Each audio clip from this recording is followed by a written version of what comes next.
Hello and welcome to another edition of 40's on the 80's, where we discuss, dissect, and sometimes trash our favorite movies, shows, and music from the 80's. Everything in the 80's is fair game, and today I am joined by my time-traveling companions, Dangerous Danny Sampson, skilled club performer, aspiring drummer, and trained in the sweet science of boxing. And Phil Collins lookalike, according to you. How's it going, man? I don't know where that's coming from. We're also joined today by Sir Richard Baldwin, Emperor of Safety, the King of Film Things, the Count of Monte, Rough Fisto. Hello, Rick. Hello, thank you for that wonderful intro. I'll be your moderator for today. My name is Johan Redmond, and when I arrived at my first duty station in the military, I was assigned to be roommates with a girl from finance because they thought I was Airman Joanna Redmond. Oops. Welcome to our three-act overview of possibly one of the most important films in the action genre, and certainly one of Sylvester Stallone's most heart-wrenching performances as the tortured Vietnam vet John Rambo in 1982's First Blood.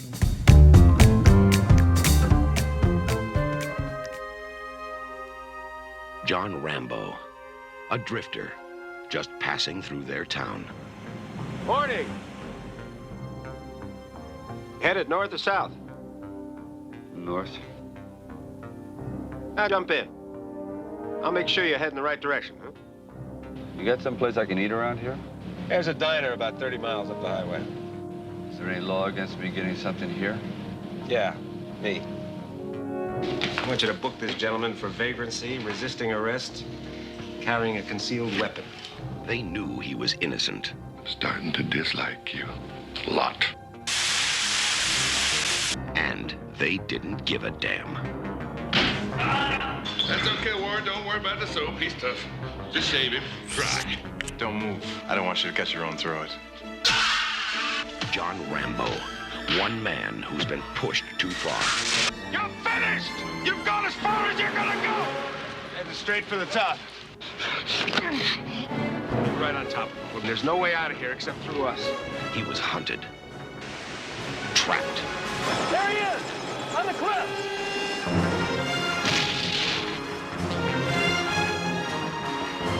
and forced to fight back. Don't push it. Don't push it. I'll give you a war you won't believe. Teasel, you and all your men couldn't handle him before. Now, what makes you think you can handle him now? Because God knows what damage he's prepared to do.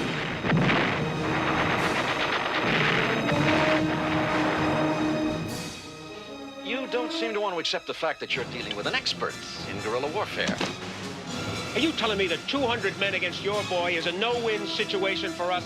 You send that many, don't forget one thing. A good supply of body bags. Sylvester Stallone. This time, he's fighting for his life. First Blood.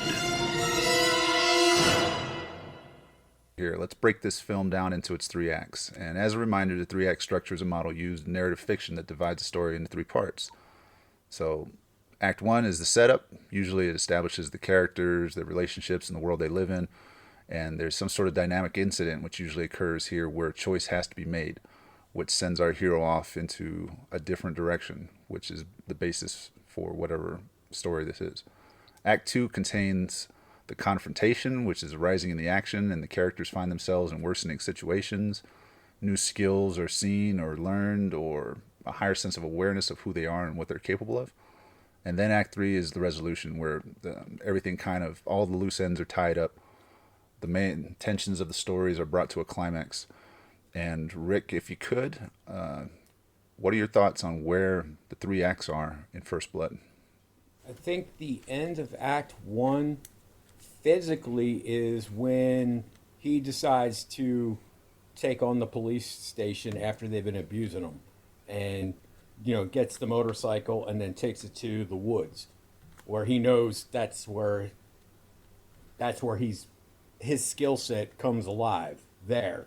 So I think physically it's when he makes a decision to resist, when he's having the flashback, and then I think structurally, I think it's when we get to the woods, that's when it segues into Act 2. I would actually like to throw in something here as well, because as I was contemplating Act One, and just the general idea, like we did with Die Hard, where there was that moment where he makes the choice, either run and hide or fight. And in First Blood, I felt like there were multiple decisions, but the real change, I feel, of course, there's the first one where he gets dropped off outside of town, decides to come back in, gets arrested. So that's one decision he makes where it changes the story. So now he's back in the world. The next choice he makes is to escape from the police station, like you mentioned. So that's another choice. He's kind of a scared rabbit on the run. The police are chasing him, and Galt gets killed, and he tries to give himself up. It's like he's still kind of communicating, almost like timid, it seems, at that point. But then when they shoot at him and he gets wounded, the sun goes down, and that's, when the shit really hits the fan. It's like I feel like at that point is where Rambo, the action hero, emerges, and Rambo, the tortured vet, kind of is almost left behind. And because that's where he sets the traps, he's hunting them, they're not hunting him. I feel like it's a different Rambo at that point. So for me, I was actually a little bit intrigued by the idea that there was like multiple points in Act One where decisions were made by our hero. No, you're right on that. That's a good point that you brought that up, because when after the Galt incident, he's got to go into a different mode. So there are those choices. I think too, with the act structure, it makes it I don't know, either a little bit more clear or a little bit murky, depending on your perspective, in the action movies. Yeah. Mainly because in an action movie, you've got so many decisions to make because action is needed to move the story along. So I don't know. I could agree with you that maybe the Galt incident is when we have that change, and it's not when he leaves the town on the motorcycle. Yeah, because had they accepted his surrender, the movie would have been over, right? Yeah. It wasn't necessarily a choice he was making. It was almost a choice that the police were making at that point for him. What are your thoughts, Dan? I was kind of, I think, initially tracking with Rick. I think it's really interesting, the multiple decision points. But when the chase happens, right? So he escapes the police station, jumps on the bike, takes off up the street. I almost felt like if I was following Rick properly, that's kind of the end of Act One, the beginning of Act Two, because then he goes into the woods and you start to understand what it is he's actually capable of. Whereas before you weren't quite sure. He shows some combat skills, fighting off multiple police officers in the station. But then once he gets into the woods, that's when you start to see, okay, no, this guy's a survival expert, because one of the first things he does is grab something, a layer of clothing, doesn't he? He finds that old tarp essentially and puts it around, and so you start to go, okay, so there's skills being demonstrated here. So Rick, am I sort of following you properly there? Like, is that what you were saying? Because I kind of, if I am following you correctly, that's kind of what I thought as well. Yeah, that's was kind of the route I was going, but I do see Red's point too, that the way they made the choices in there. So, cinematically, even in terms of lighting, once Rambo starts setting the traps and they decide, all right, we're hunting this guy, it's darker now. There's lightning now. You know what I mean? It's almost like the story kind of shifts in tone and color at that point. That's a good point. In regards to the colors that each act has its own color palette. Yeah, that's true. Yeah, let's go the slightly later one then. Yeah, as night starts to fall, that's when Act Two starts. Is that what we're saying? I'm good with that. I'm good either way. Yeah. I just thought it was an interesting analysis to the different choices that were being made and then where things actually shift. Yeah, I'm good with it too. I think Act 2 and Act 3 are pretty easy. It was just finding how we segue from Act 1 to Act 2. Okay. Because those acts are very well defined, but the first 1 to 2 that's where you have the choices to make. So where would you say Act 2 ends? I think when he's heading back to town. When he crashes the truck through the police barricade? I would say once he ventures out to start his trek back to town. So he's in the cave, he looks up, sees the light. It's almost like that moment of relief. There's a transition. He's going from I've escaped, I'm still alive, to, all right, he's back on the hunt. Is that what you're thinking? It could either be that maybe, or when he actually gets into town. Do Yeah. we know he's going back to town when he comes out? No? When he steals the truck? No, No. we don't know. He could be just driving away, but when he gets to town and then the color palette, it's completely dark again Right. in town, and then that's when you start seeing like the Christmas lights and you start seeing the light of the town. It's Interesting. different. It's different. So and then he goes on he's working out and blowing up the gas station and then shooting the town up. I think that's when he gets into town that night. That's when it's Act 3. It's interesting that we're kind of hitting upon the idea that this film is really directed by the color palettes. I don't think they did it on purpose. I just think that's what just came out, and then Right. it's just one of those very nice coincidences that fall in line with the way they did the production. So it worked out. I mean, we could be digging a lot deeper than we need to about the color palette, like we normally do. But there could be some. I mean, there could be some credence to that. Well, I mean, just in terms of production, like if you're imagining we're having to set up filming and then trying to keep continuity, there's going to be like a whole sequence that occurs where there's still some daylight. And then it's like, okay, well, we can't film these next sequences with any daylight. We have to wait till night. So it's like we have to schedule all these night shoots in the town. So it's like in those terms, it would make a difference. Yeah. See, for the story arc, I would think, especially because that production did not have like the bigger action budgets, because that was one of the first real ones. Yeah. You would think that for the story and for the arc of the characters that you would try to film that in sequence, especially if your acts are going to be in central locations at certain times. You would just film them in chronological order, because then you could see the arc of the character on their face, because they're actually going through it. They're not just acting, they're Right. reacting to the events. Okay. Well, it sounds like we've got our 3 acts kind of broken down. Act 1 is going to be from, of course, credit opening to the change between the day hunt and the night hunt in the woods. Act 2 is going to go from that all the way up through where he crashes through the police barricade and arrives in the town. And then Act 3 is when he arrives in town through the finish. Love it. I did like that you said hunt, because when I was going through my notes yesterday and rewatching certain clips, I realized that it is kind of like the most dangerous game in a way. Yeah. There was another movie I remember watching years back. It was sort of a variation on the most dangerous game, Naked Prey. Have either of you guys ever seen that one? I've heard of not. it. It's a fantastic film. It's one of those films that kind of like Steven Spielberg's early film Duel, where there's, once Act 1 basically ends, there's very little dialogue. It's almost action throughout the rest of it. I've got one that I want to say just like right off the bat. So a couple of things, boys. Yeah. First of all, given we've made this point on previous podcasts when the subject of First Blood has come up, and this is our first of all of the films. This is the most serious film we have reviewed so far. Lethal Weapon definitely has some very serious moments in it, but then there are also just stuff that's just out and out kind of comedy in it. Right. There are some sort of more lighthearted moments in Rambo, but even those have a comment on the kind of the target of the joke. So we'll get there once we're into the second act.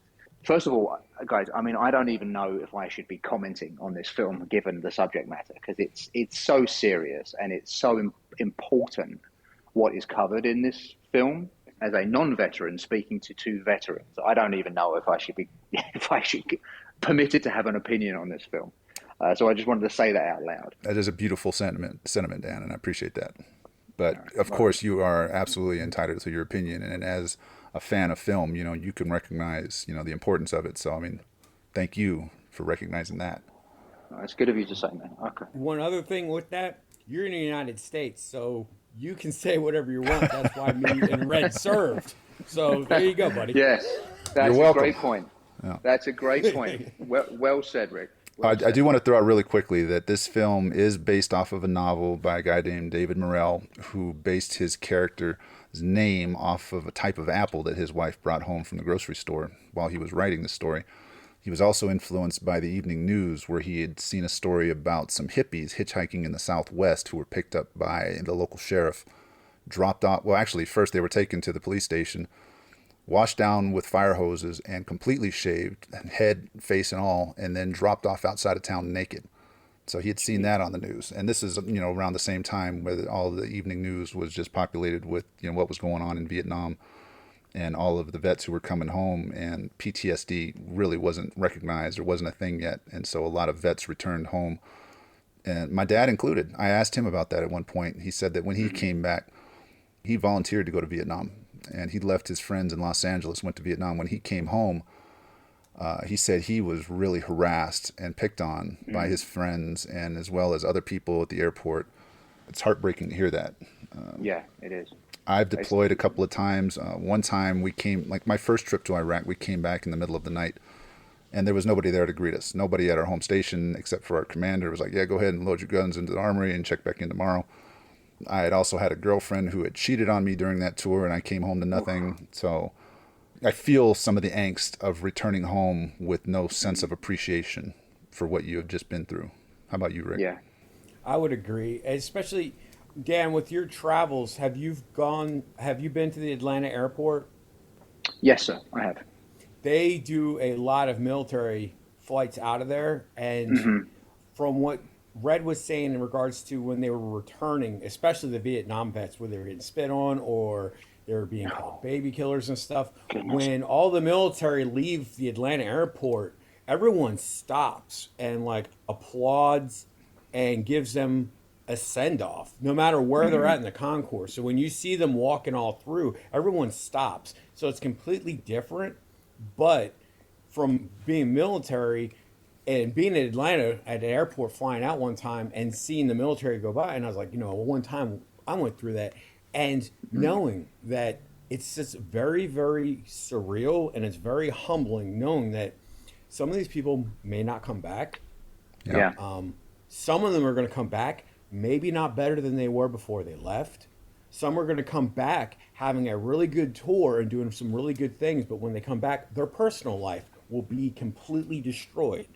Right. Because of the support system that they either did have or was lacking when they returned. So it's a very deep emotion when you see them leaving, especially if you've done that like Red, and knowing that you're trying to be supportive of these people. And when they come back, some of them are going to be an absolute wreck.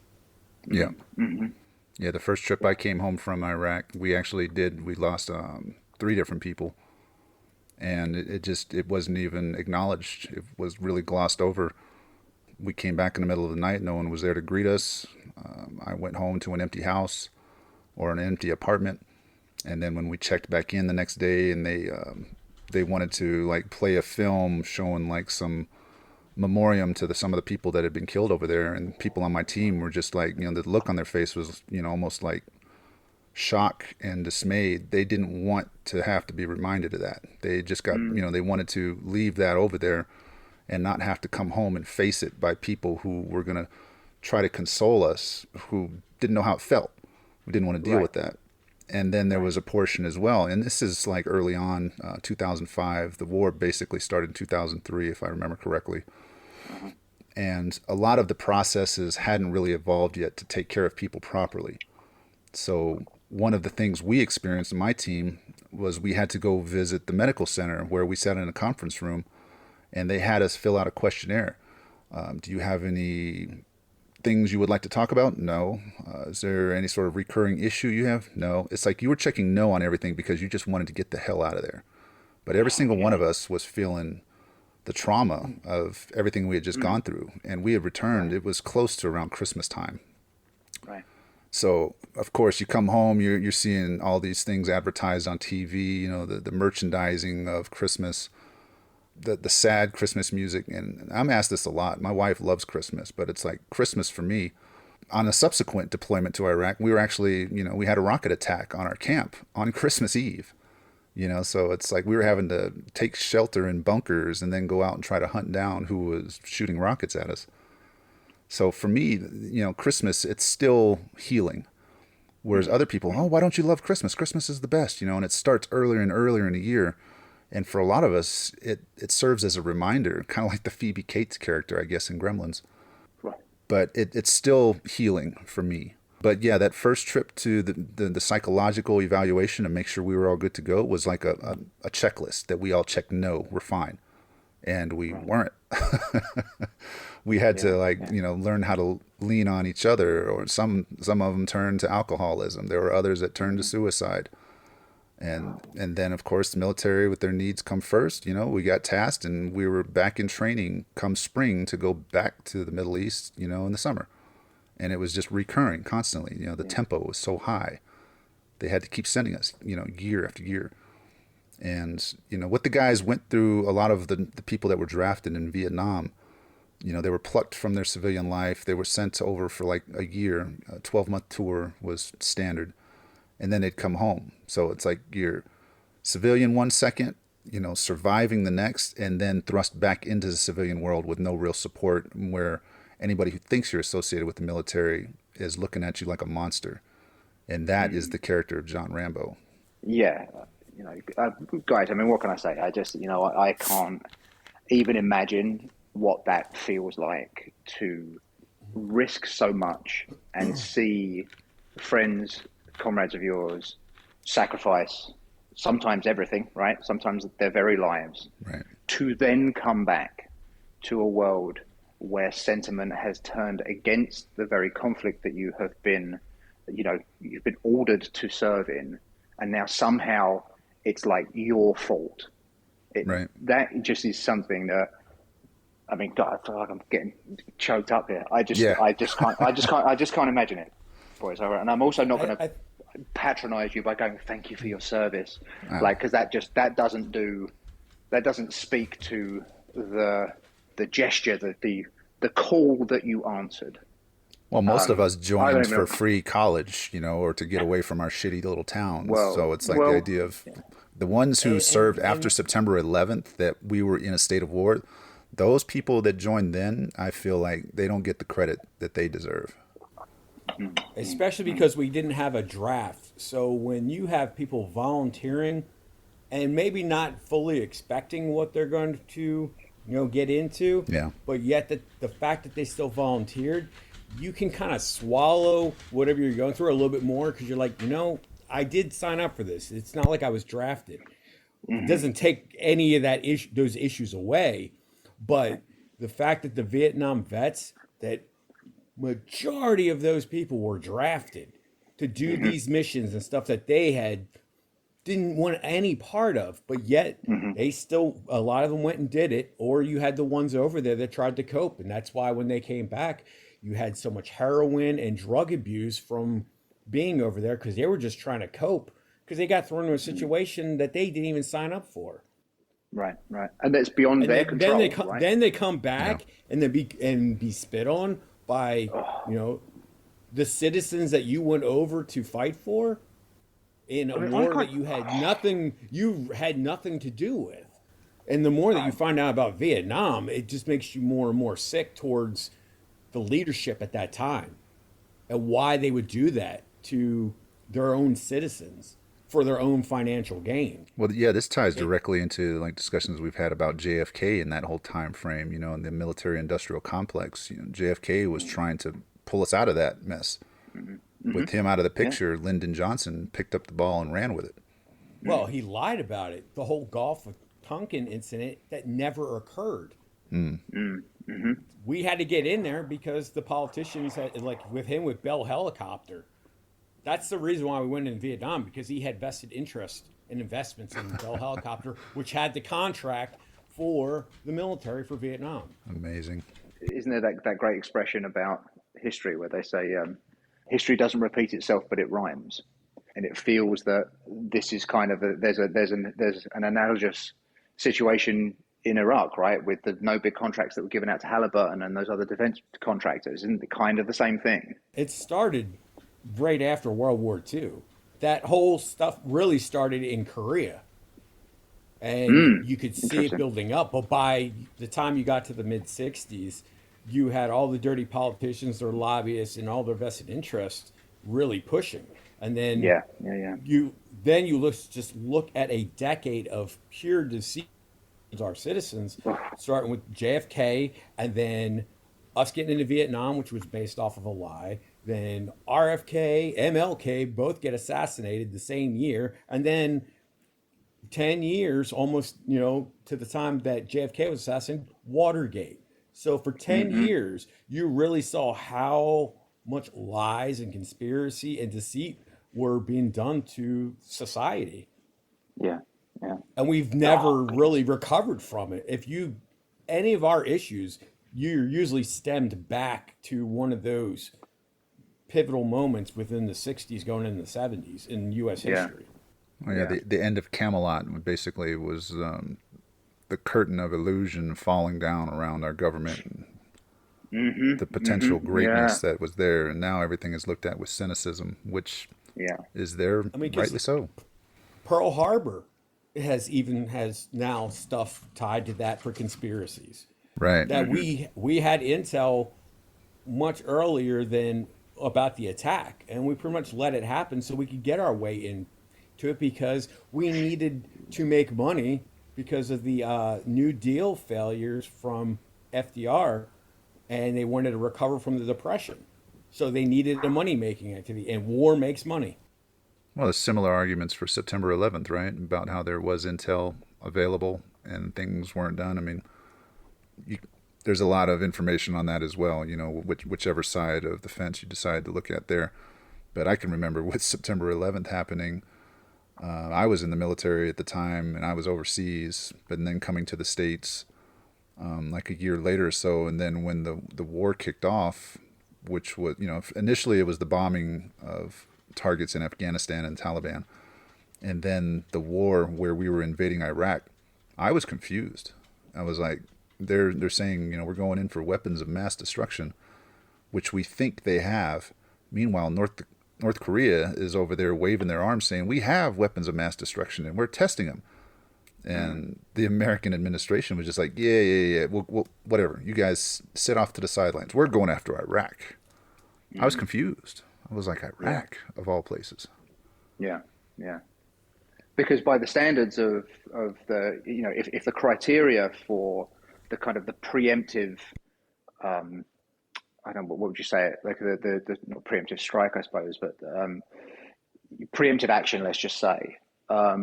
If those are the standards, there were numerous countries that one would have looked at for an invasion before Iraq, right? Right. I agree. Well, anyway, boys. Well, but before we get started with the film, I do want to share this story as well, which is kind of interesting because it just now occurred to me watching the film of First Blood and then talking about the character and the traumas that John Rambo has gone through, and then listening to the audiobook so that I can hear a little bit more of the details, because it kind of goes into a bit more detail about his experiences in the POW camp, which is sort of like the spark that ignites him escaping from the police station. But it's a reaction that he had. He wasn't really in full control. He was reminded of something. His reactions kicked in, followed very closely by his training.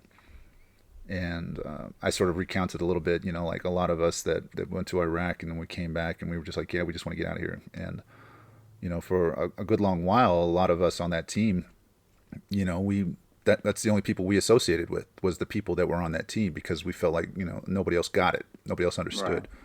Right. And there was one evening where there were 3 or 4 of us. We had gone downtown Norfolk, having some drinks, and we were driving back up towards the other side of the water there, towards Hampton, where we lived. And we witnessed a car accident, like a rollover accident. And not one of us said a word. We immediately turned the car sideways. It was almost like a bootleg, turned the car sideways to block traffic. All 4 of us dismounted.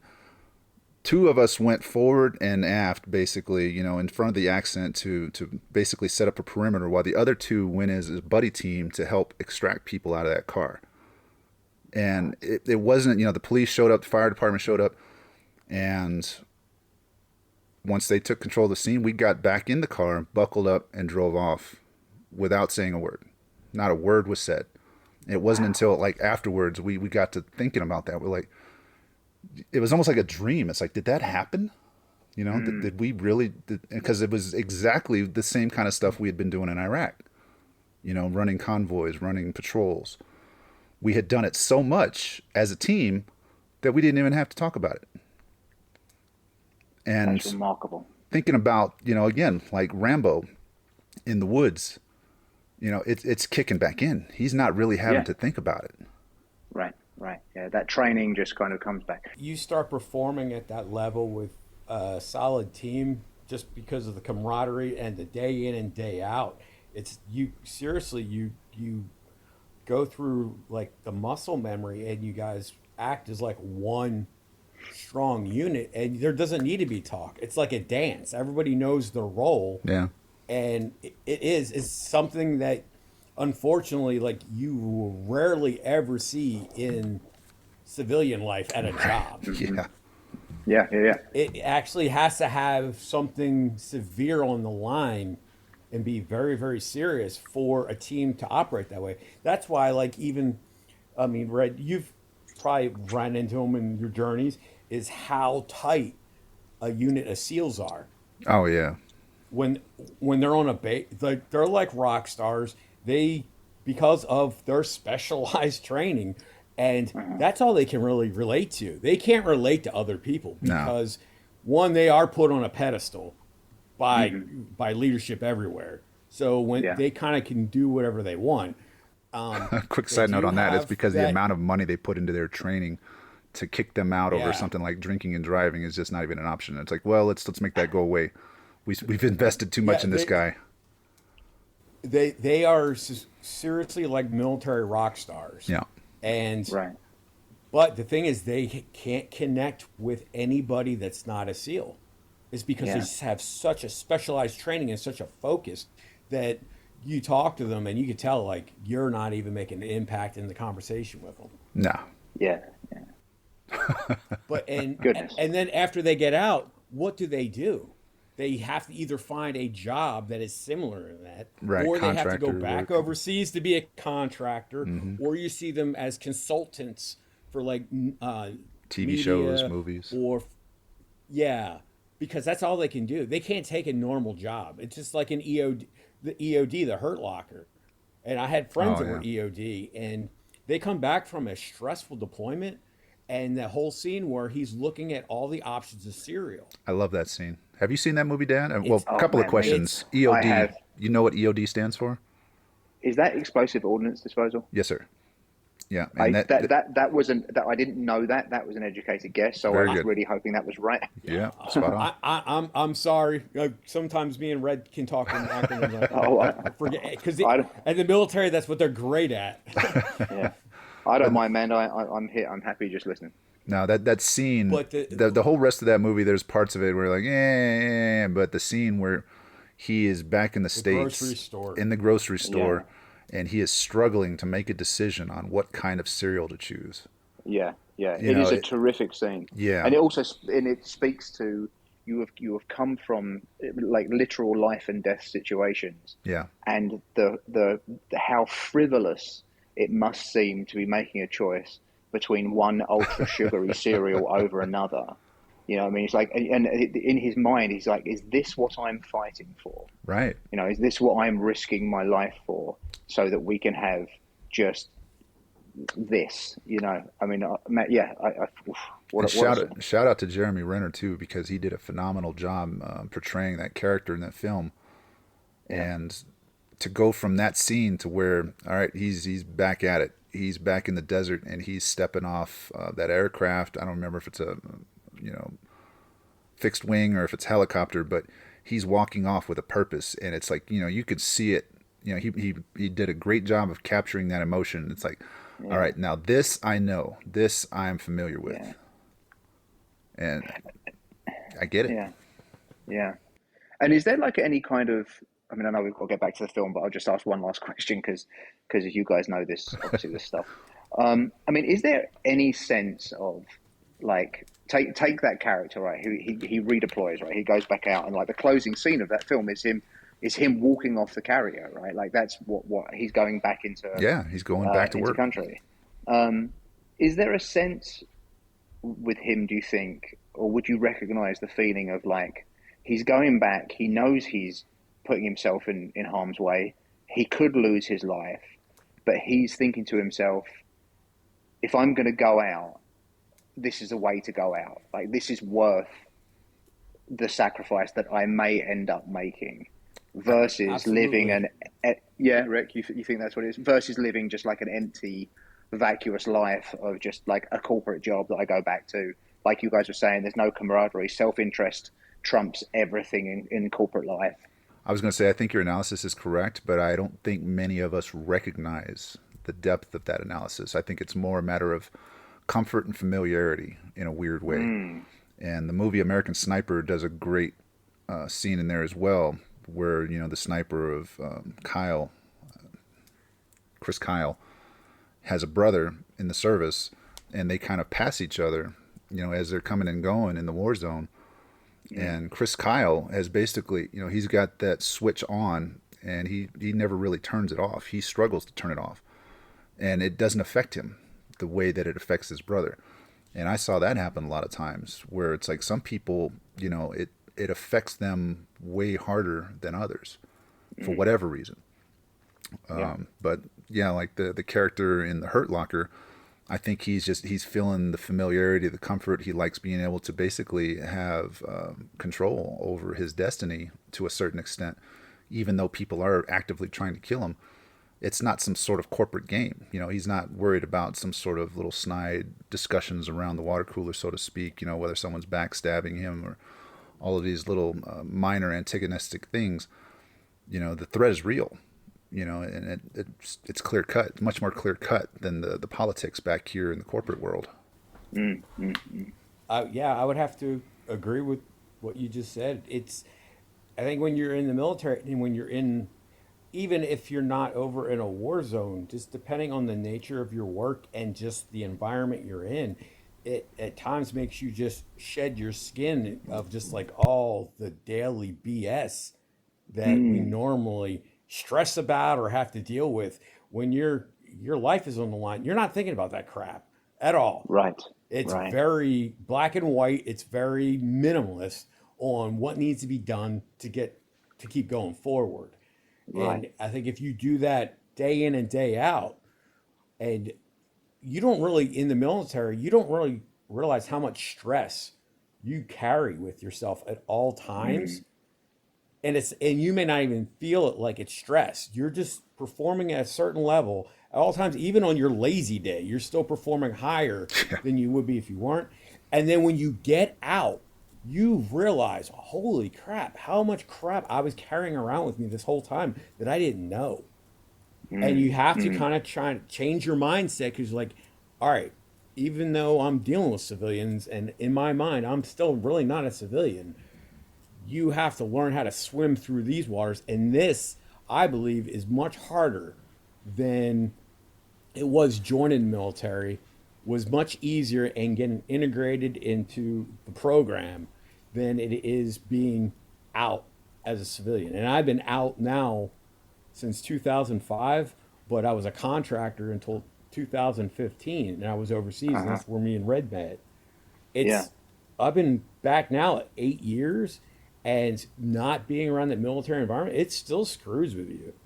Yeah. Because it's just certain people you have to deal with, and just your day to day, you're like, I'm missing something. And it's just like that camaraderie piece. It's not there. Yeah. Unless you talk to a military member online or through Facebook, or like how me and Red, is that you may not talk to them for a couple months, but it's like you pick right back up where you left off. You didn't miss a beat.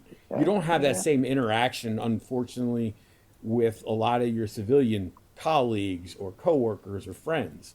It's that military bond is forever. Yeah. Well, it's also just like it's a singular experience, isn't it? I mean, I don't know if there's anything else. I mean, the closest approximation is probably like the fire service, maybe, where like you just like you know the only way you can, obviously can't guarantee your safety, but the only way you can, you know, operate as safely as possible is as a team. and there is a kind of an incredible heightening of adrenaline and that sense of danger and the bonding that goes along with that. I just can't think of anything that comes close to what an experience in the military would be. Like I say, I mean, the best I could come up with is probably the fire service. I wouldn't even argue being a police officer is Well, on the police. same I think level. police. If you're part of SWAT or the emergency services team or like any kind of like, if you're in like any kind of vice or like specialized team or the zombie squad, you probably do have Sure. that camaraderie. Okay. All right. But Yeah. I think it's a or if matter you're of on a it's a matter of having to put trust in another human, Right. and what is at stake is your life. So it's like I would say even the standard cop, it's like you don't really see a whole lot of individual cops. Even Marion Cobretti had his sidekick. Mel Gibson had Riggs had Murtaugh. So Right. it's like they still had to put that trust in another human's life. Where I think that's the difference, that what you're talking about, Dan, is that average people aren't faced with something like that, of having to They're put not. their life in No. someone else's hands. No. Because the stakes are really when you're talking about in the on the scale of human existence, civilian life, civilian professional life, when you just work a regular job, the stakes are minuscule, Right. right? They're just, you're not doing anything that is, that requires that amount of trust and interdependence, and you're not operating with any kind of levels of stress or jeopardy that don't even register on the scale of what it must be like to have that military experience, or one of the and other, which one of the other services. that amount of trust is funny that you say that because it's the U.S. government, or where you got to be 21 to buy nicotine, but you can be 18 to join the military. You can be 17 if your parents sign off and you've got all the credits that you need from high school. Okay, and after the training we give you, you may be 18 or 19, and the military will trust you with somebody else's life and millions of dollars of equipment. Right. But yet, on that note, there's that trust. But in the civilian side, we don't trust you to buy nicotine until you're 21, but we'll allow you to vote and join the military. Drive a car. Yeah. Park a car. Drive a car. Can't even hold a job parking cars, right? To quote the film, yeah. But that's an interesting there and as well. It's like Rick had mentioned, like the Navy SEALs, and to a much lesser extent, something that I've experienced as you try to transition from military service to civilian life. They start to put on all these classes and try to assist you in translating your military experience into a resume that relates to the civilian world. And someone like the Green Berets or the SEALs really struggle in that department. God, I bet they do. Yeah. Because And they're even back they're, in Rambo's time, there was no transitional No. classes like they did for me in Red. No, Like they just you gave go them- through a whole week of workshops and Yeah. everything. those guys like Rambo probably were just given their DD 214 and a pat on the back, or in Rambo's case was Congressional Medal of Honor. And his 214 was probably in his jacket, folded up the whole time. 'Cause Probably. He probably carried that with him everywhere because that's pretty much like his passport Yeah. to operate back in the civilian life. If you don't have that 214, back then you were pretty much screwed. If you lost it now, they got everything digital that you Right. can still get it. But back then, if you didn't have that, you were shit out of luck. Yeah, it would have been interesting to find out, like, that in the opening scene of the film where he's trying to find the letter from his buddy and he's like all this junk in his pocket. It would have been curious to find out if one of those pieces of junk was that 214 or some sort of Yeah. citation for his service. God, what a detail. Yeah. I just have a question for you guys about how you feel about a certain word that is always used in today's world. I think it comes from a good place. I think people intend it to be a compliment, but I've always felt there was something in an odd way dehumanizing about it. And I want to ask you guys how you feel about the word hero. And I'll tell you my thing on it, and I want to know how you guys react. Okay. Like, there's a whole thing about, like, we obviously need to thank our heroes, and people who've served in the military are referred to as heroes. It's always felt in an odd way dehumanizing to me, because the word hero is so loaded with connotations around you are superhuman, you are in some way like immune to the weaknesses of regular people, right? And you are that, which then I think seems to suggest you should be able to better handle these unimaginable circumstances into which you are thrust. And do you ever feel when people say, oh, refer to you as heroes, you're like, well, actually, before I'm a hero, if you want to call me that, I'm a human being that has emotions. And there was many times when I was scared. I have courage, so I did what was asked of me. But I'm not Superman. I'm not, Thor. I'm not somebody who is immune to these very real human feelings and emotions. So how do you guys feel about the word hero? I think it's overused, just like how you hear people calling anyone who did anything smart, oh, they're a genius. Well, if you're referring to everybody as a hero or genius, it kind of, it loses its oomph. But in regards to most military people, if you call them a hero, they kind of shy away from it, mainly because we were just doing what we thought was right. We were just doing what needed to be done. You may join the military for college, but you knew that it came with a price, and you're like, okay, I'm going to live up to what I need to do to fulfill my end of the contract. And, I gave my word. So I think when someone says, oh, it calls you a hero, you're just like, I didn't do anything that wasn't supposed to be done. Like, and we don't look at it as per se like a job. We were like, I was doing what I was told that I needed to do. I'm just doing my part. So you don't really think that you're doing all these things. I saw it more like when you were doing since we were, see, it's weird, Danza, so is like for stateside Air Force cops, you're actually kind of more working law enforcement, or if you're out on the flight line, you're doing more security. When you go overseas, you're kind of, depending on the unit you're part of, you can be considered kind of like a combat unit, or you're doing air-based defense. You're not really doing law enforcement. You're doing more, as you would think, like Army Infantry. grunt work, infantry, depending on the base you're at and depending on what the mission is. So, I mean, I don't know. I think for the hero, I never liked hearing it. And I mean, I do hear people, like when you get on an airplane, they were like, oh, thank you for your service. Usually we just, oh, thank you. And we leave it at that. And like, you're not, I mean, it's nice that they're saying that, but we're not looking for it. Right. We just kind of want to just do our thing and keep going on. Yeah. I'll throw my little 2 cents in on this one, and then we can get cracking with the film. But I feel like the word hero is sort of an inflated title that is used more by the bureaucracy for propaganda than it is actually a way someone feels or views themselves. And what I can say on that one are just what I've seen, since losing some of the people that I worked with on some of those deployments, and in subsequent years, how news articles or even scholarships or other things that come about, new awards, where they paint these people out to be heroes, gave the ultimate sacrifice, and this hero did this, and they come up with paintings or drawings showing them in the most heroic possible pose, sort of like Drago in Rocky IV, when he comes out and they show the big mural in the background. When you actually know these people, they were like you or I. They were thrust into a set of circumstances, some of them by their own choices, others, not by their choice, especially, given their lives.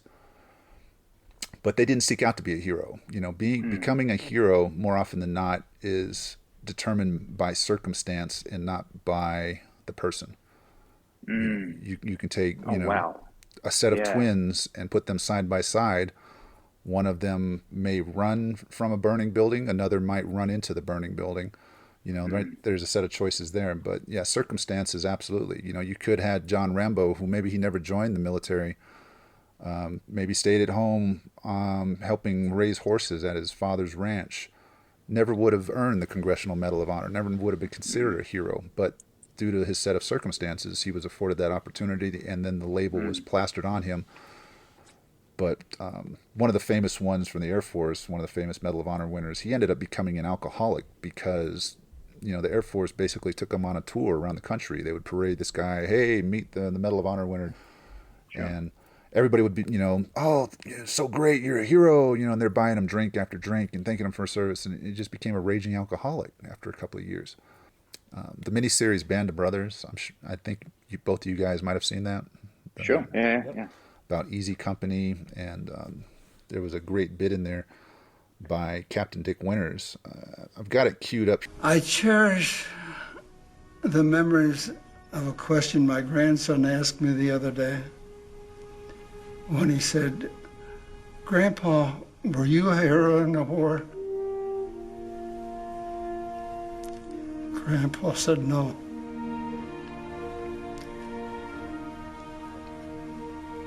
But I served in a company of heroes.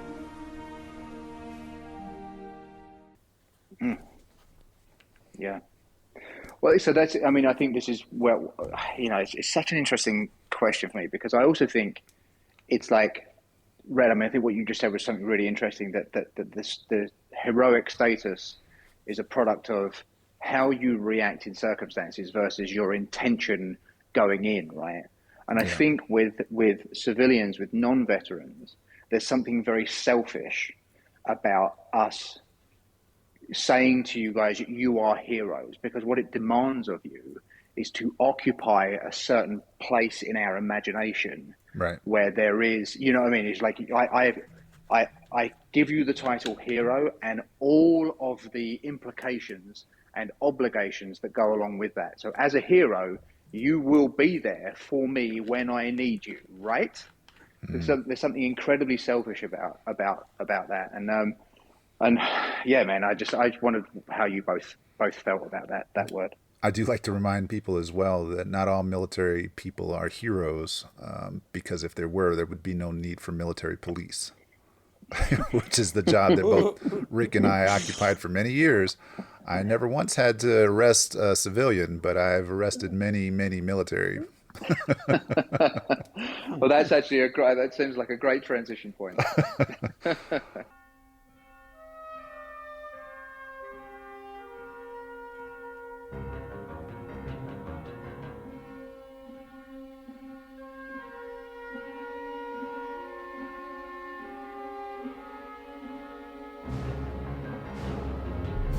All right, everybody good?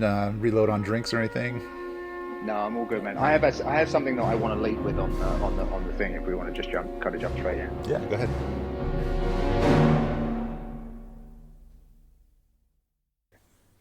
So I just think that there is a really, you have the great opening sequence that establishes, obviously where Rambo is. He's on foot. He's walking. Yeah, great music to visit too. his.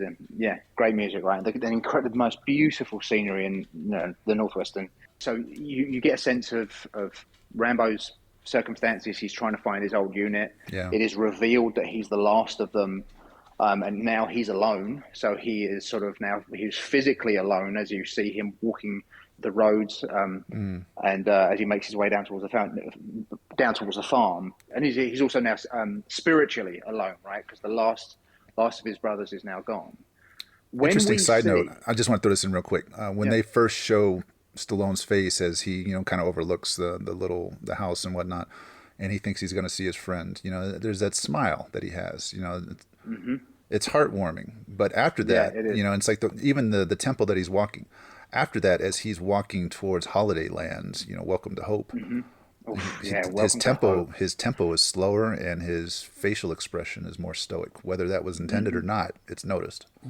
Yeah. Red, in the book, did it state like how long that is after the war, or give you kind of any timeline? Ooh, I missed that detail. But he does have a full beard, long hair. Because that's what I was trying to think about for the movie was how long it's been. I mean, how long have they been out? Yeah. And how long has he been on the road? Because if if he just came back within the past couple months, or if he's been on the road for a couple years. I think it's a couple years is the time frame. So boys, he actually does say it. Well, actually, I suppose it's not necessarily how long he's been out, but in the end, where you have the confessional, which I'm sure we will talk about at length, when he's at the end and he's with Troutman and the police officer and they're alone and they're they're having their conversation. When he describes the circumstance in the bar with the makeshift bomb, he says it's been 7 years. Oh, he actually says 7 years. He does, yeah. And I know we're going to get onto that, but Okay. I can't. That particular sequence is it's remarkable. But so I don't know whether it's been 7 years since the incident or 7 years since he's been out. But that will give you, Rick, I think, a general sense of what we're talking there. I do know in the book they make mention of the fact that he goes days, weeks without speaking to anyone. And I think he says that in the thing at the end as well. Yeah. Yeah, and I think in the documentary I was watching with Sly, where he was talking about the character, he makes mention that even so long as saying years since he speaks to other people, just because, like we had talked about, he can't relate.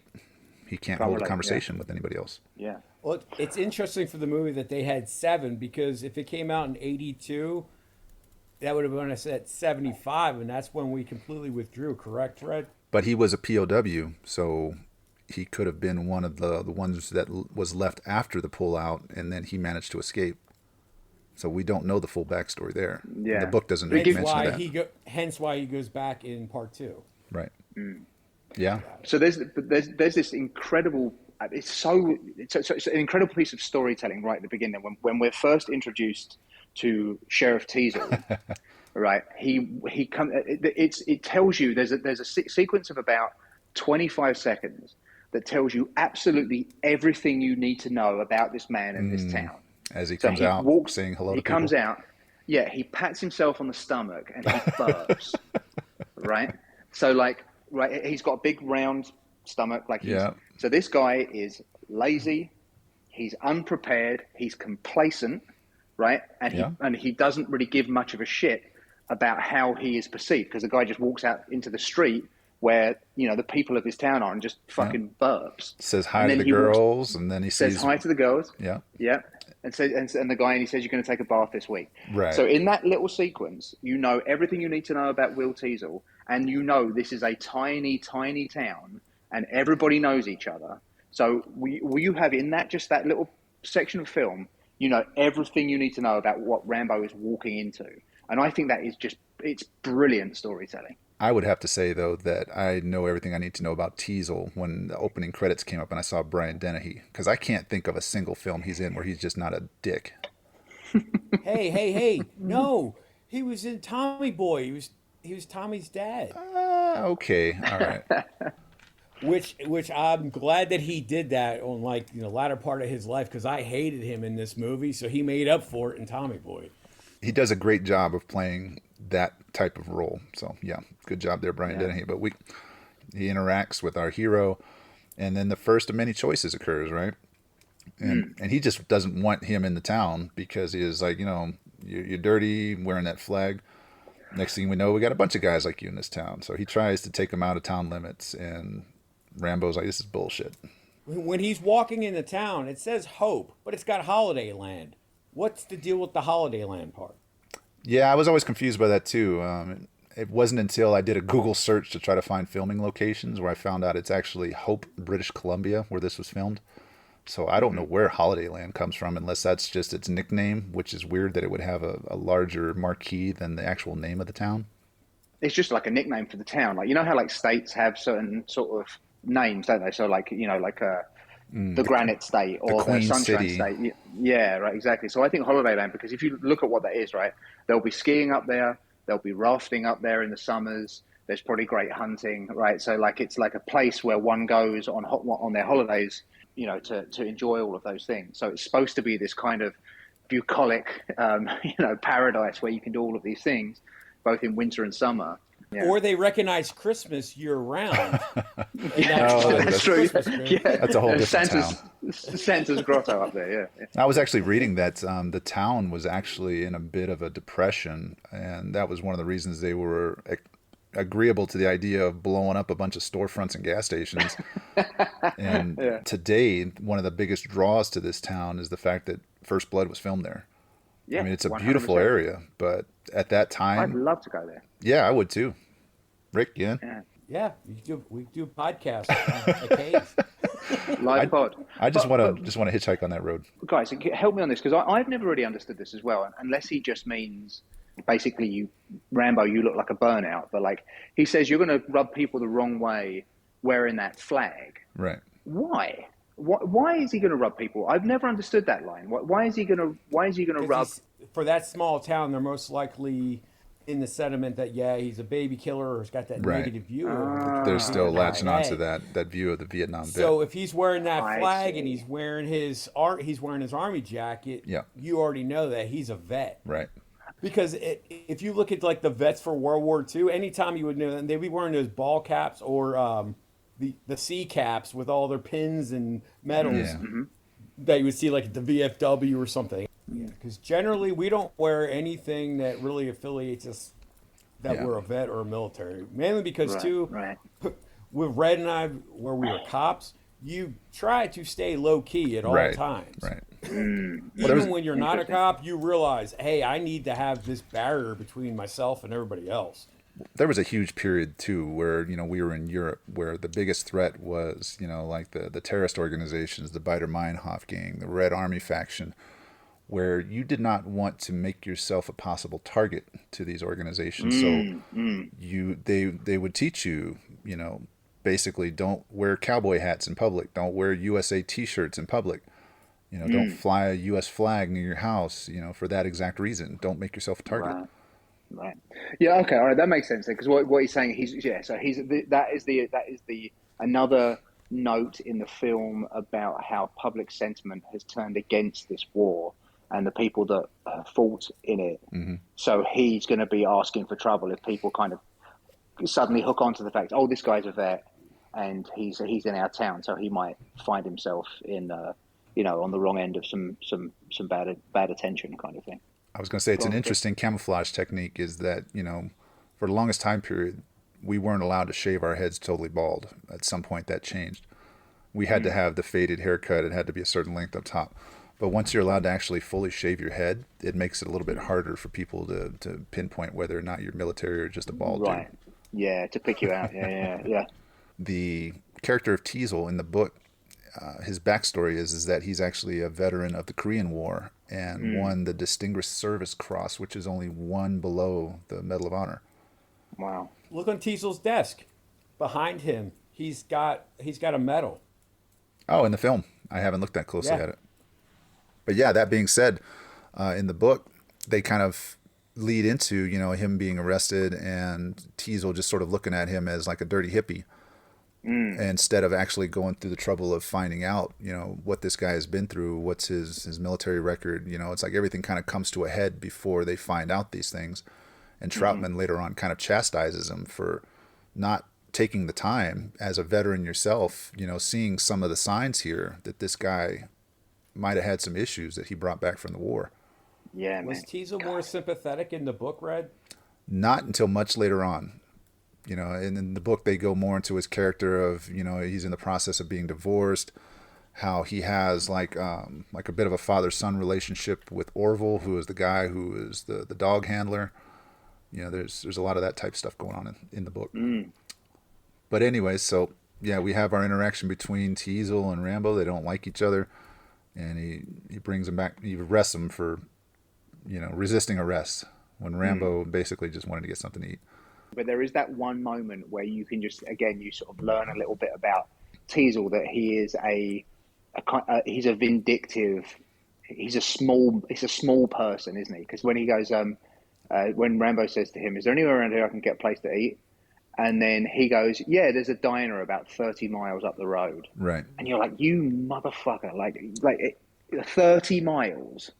I mean, Christ, it would take him 10 hours to walk there, wouldn't it? 12 hours to walk as slow there. as he Like, was what walking. Yeah. Yeah, what the fuck are you talking about? So you kind of you learn these things. You're like, oh, this guy's a real fucking wanker. Yeah, and it's like as him being the sheriff of the town, a new face in the town, why not take him to a diner and sit down and pay And for talk lunch. to him, yeah. Right, Find out right, what his story exactly. is. Maybe he needs some help.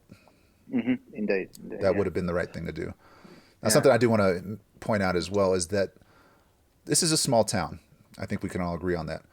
But the resources that this town has for the size of their police station, the size of their holding cell area, having access to all these different types of dogs and helicopters, it's impressive. Yeah, it is. It is. So we're in the station, Yeah. and and you see him.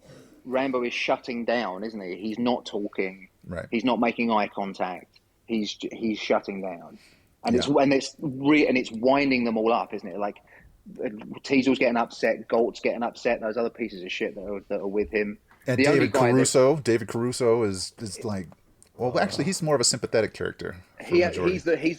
he's the voice of the audience in that scene. I still want to punch Horatio in the face. Just that character in that show. Oh, for that CSI. show.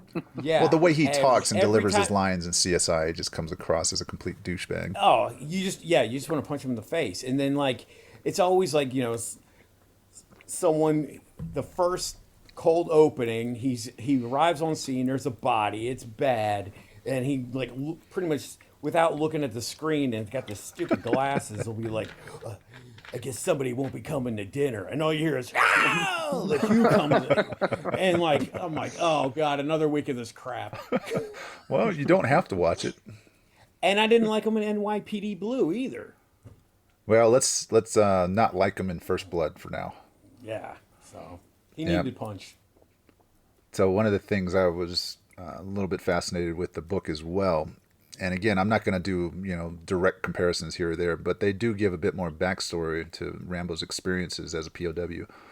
And one of the things is that, and they show like brief glimpses in the film, like where they show him down in the pit and, the captors are dumping stuff on him, which is probably human waste.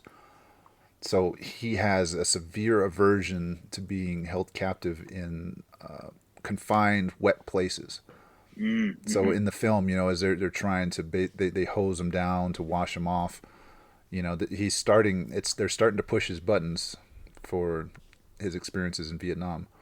You get the sense that these guys they're just bored, right? They've got nothing to do in this town. There's way too many cops for a town of that size, and finally they've got something to do. And the thing that they're going to do is bully this person that they believe is weaker than them. Right. I mean, and then like I say, the voice of the audience in that moment is David Caruso's character, where he tries to be a bit gentle with him, didn't he? And just saying like, look, man, like just don't push these guys. Because he says, doesn't he, when Galt like raises his nightstick, Caruso's character says to Rambo, like, he means it, man. Like, seriously, you just kind of work with us on this. Yeah. So he's the one person saying like, it doesn't have to kind of go this way, whereas the rest of them just get increasingly angry and seem to be taking pleasure in tormenting this poor soul.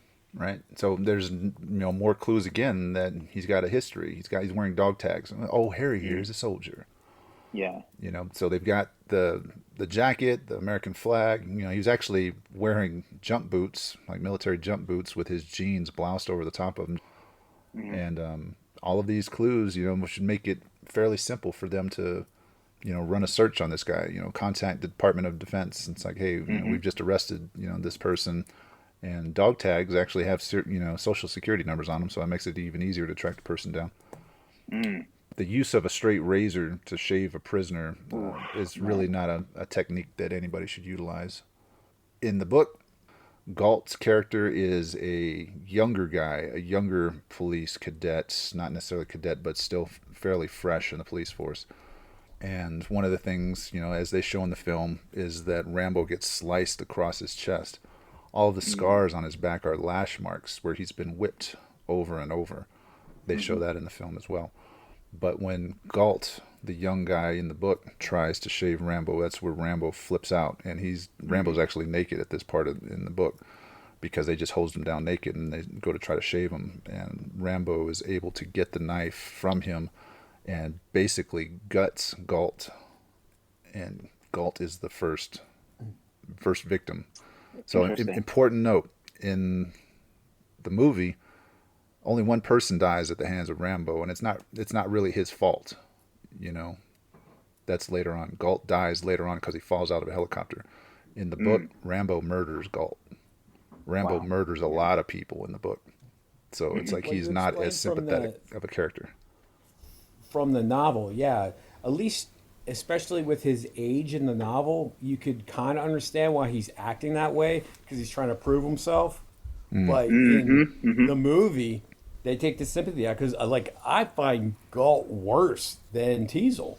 Yeah. 100%. Yeah, totally agree. Because it's like he's getting off on just, the mistreatment of Rambo, where Teasel is the reason why he's an ass is because you can tell he's got like a Napoleon complex of this small town, and he's doing it out of fear of anything else. Yeah, that's right. Yeah, and kind of like a frustration, like Rambo's basically just like disturbing his otherwise quiet life, and he doesn't want it, right? Because he's a lazy, complacent person. Whereas, yeah, you're right. Galt is genuinely taking pleasure in tormenting this person that he can see is in distress. He's a real nasty piece of work, isn't it? And the fact that he's older in the movie makes it like his character even darker because you're like, this is not the first time that he's tortured a prisoner. Well, that's the thing. That's a great observation. Yeah, Galt in the book, he doesn't really torture Rambo. It's sort of like the things that the group do together just kind of triggers him. Being confined, being wet, pulling out the razor to shave him. It's like it just triggers his PTSD. Whereas the character Galt is sort of like the main bad guy in the sequence that sort of triggers everything. You can and then there's that other cop, isn't it, who walks over with the shaving brush and the bowl and all of that, doesn't he? And he's got that kind of like laconic, smug look on his face where he's like, "Hold still, man. I wouldn't want to cut your own throat." Yeah. Or he says something like, "You don't want to cut your own throat," or something along those lines of like, "I'm going to do this, and if you get hurt, it's your fault." Right. And oh man, I hate that guy so much. Well, I mean, shout out to Stallone at this point as well. It's like the look of distress on his face while he's acting out this scene, and great job, Sly. Yeah, for sure. So he flips out, and this is where the big escape. So this would be like choice number 2 in Act 1, decide to stay and cooperate. Or, well, actually, it's not really a choice because he just flips the fuck out, and he's got to get out of there. So manages to make his way out of the police station, breezes through all of them like they're not even there, and makes his way out of town, the big chase sequence with him on the motorcycle. And again, this is interesting in the book. He's butt-ass naked when he escapes on the motorcycle. So Sly might have cheated some of his fans. Yeah, Sly might have cheated his film fans by getting to see him ride motorcycle naked. Because when the motorcycle sequence comes up, I was really thinking that I was like, all right, this is Stallone's Steve McQueen Great Escape scene. Yeah, it's actually in the book. So Sly would have his motorcycle moment because if you look throughout his career, he kind of mimics some of the older movies. Like he wants to kind of duplicate that kind of scene. Oh, Arnold looked good on his bike in Terminator 2. I know we've talked about that film several times. Stallone rode a bike in Rocky 3. Oh, that's right. Yeah. So he escapes up into the mountains, and Teasel calls for backup. And this is like the first little chance that he has at putting together a posse. He's still trying to keep it kind of quiet, and Rambo's trying to just survive and get away.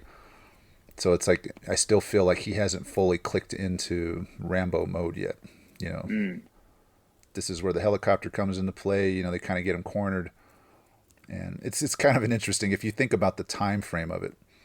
So he gets away on the motorcycle, gets off on foot. Teasel's car is upside down. He would have had to have called the other guys to get up there. So Rambo's been on foot running up the hill. They've had time to get the other cops out there to where Teasel is. They've gotten a helicopter that's on their way.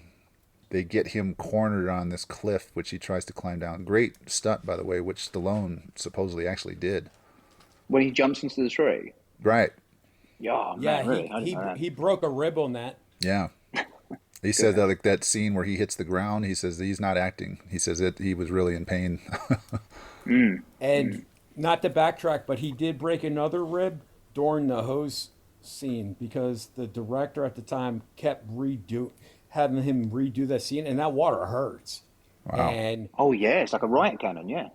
Sly, it ticked him off, and he actually went and lunged for the director because he was pissed off out of pain, and when he did, wow.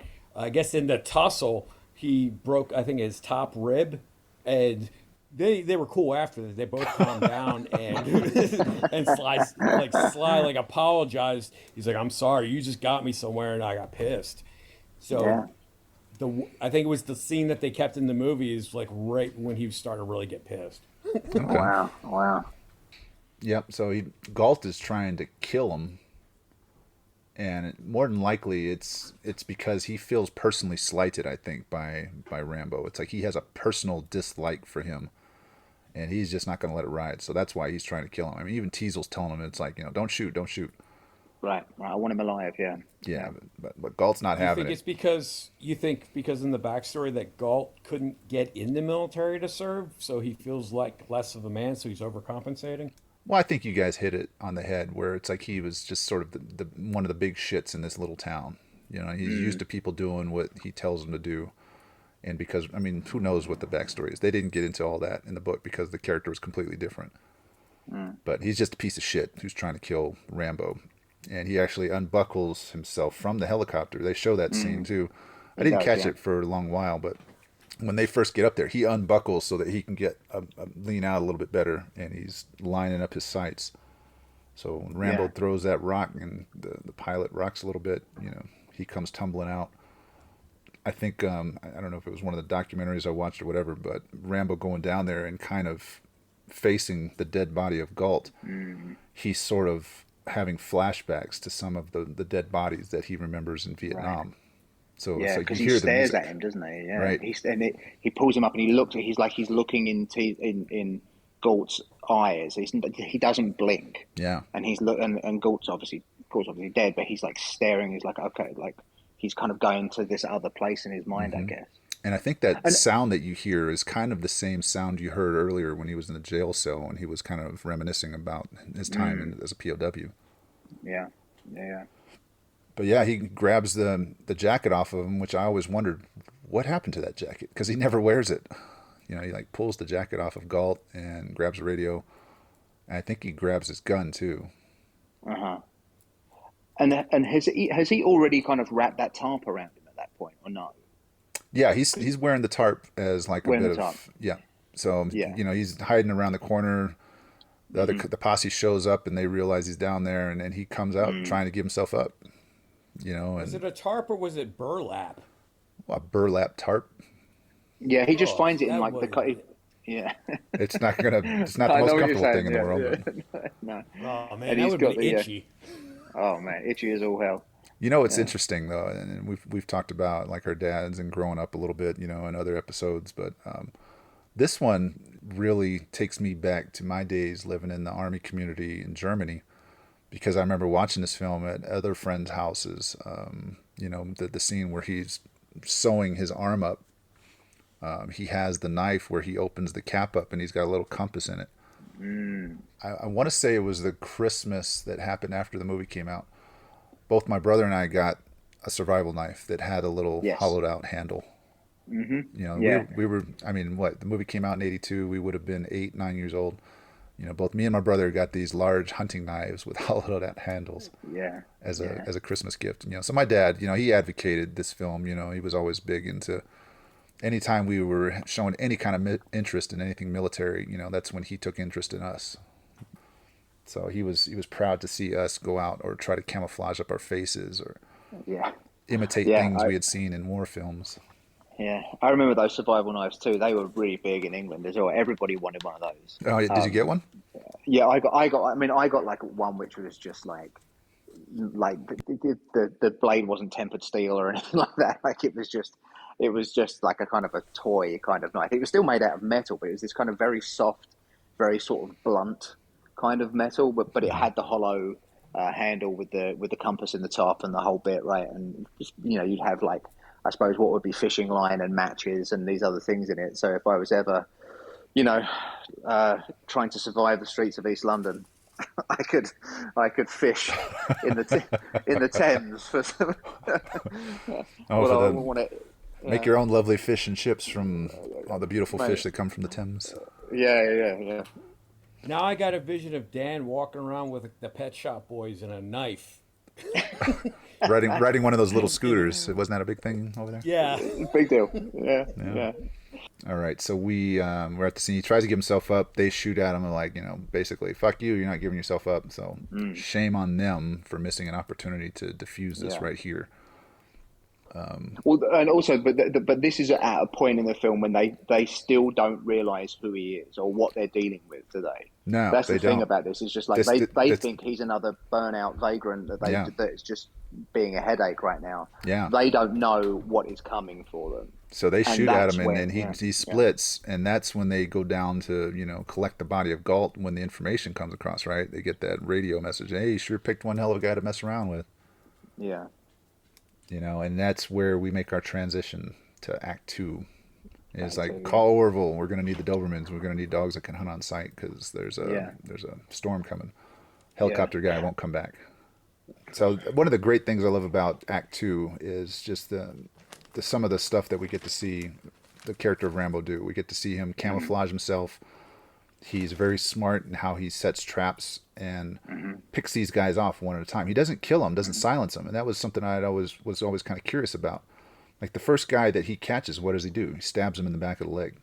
He does. He cuts his hamstring, doesn't he? Yeah. Yeah. Well, whether he cuts the hamstring or not, I mean, he makes the guy scream. He immobilizes him and he makes him scream, which scares everybody else. It causes them to come running towards him. So he's baiting the trap. He's making these other people come towards him, and it's like along the way he has traps set for them. Right. And some of them very much like stuff that he probably saw in Vietnam. With the punji sticks and getting them to work against each other. Yeah. Basically, get down to it. He immobilizes all of them and faces off with Teasel.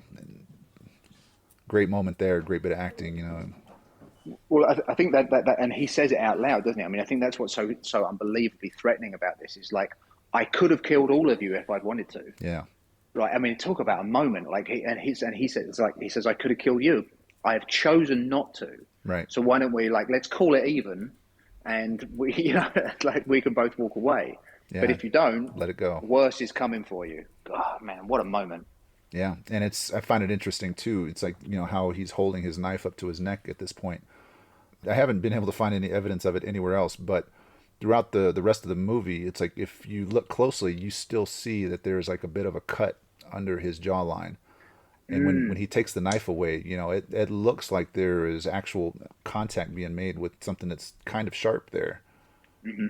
So how much of that part was special effects after, or did he actually really have an abrasion after filming that scene? Who knows how many takes they had to take. The news report I've always found to be humorous. I remember my dad laughing at that part where he was like, only their skilled training and law enforcement techniques saved their lives. Oh, yeah, it's so great, isn't it? So they were painted out to be heroes, Dan. Mm-hmm. Yeah. It's a key point to talk about that, yeah. So they're talking about, getting all the rest of these guys in. And again, the timeline. There's no real break in the day. This is all happening in the same day. So they go from him being arrested, processed, escaping, making it up into the mountains. It gets dark. It looked like it was getting, or there was just a storm. Maybe it was just a storm because it's still kind of dusk-like when Troutman shows up. But by that point, they've already mobilized the National Guard, the state police. I mean, these guys move swift. Troutman has managed to get word of this incident happening and come all the way up from D.C. to the Pacific Northwest and tracks these guys down to where he can make his big entrance, and Rick, correct me if I'm wrong, I came across some information that they said that originally Troutman was going to be Michael Douglas or Kirk Douglas. Yeah, it was going to be Kirk Douglas, and it pretty much had him being the hero at the end of the movie.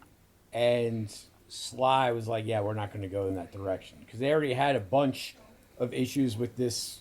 Because the rights for this, I think, were secured a year or two after the book came out. And the book came out, 73? 74. Well, what I was reading was So- 72 was when the book came out, and then the film wasn't made until 82, so it was being kicked around in Hollywood for quite a long while. Yeah, they had Kirk Douglas attached. They were originally, because it's based off of Audie Murphy. The character, right?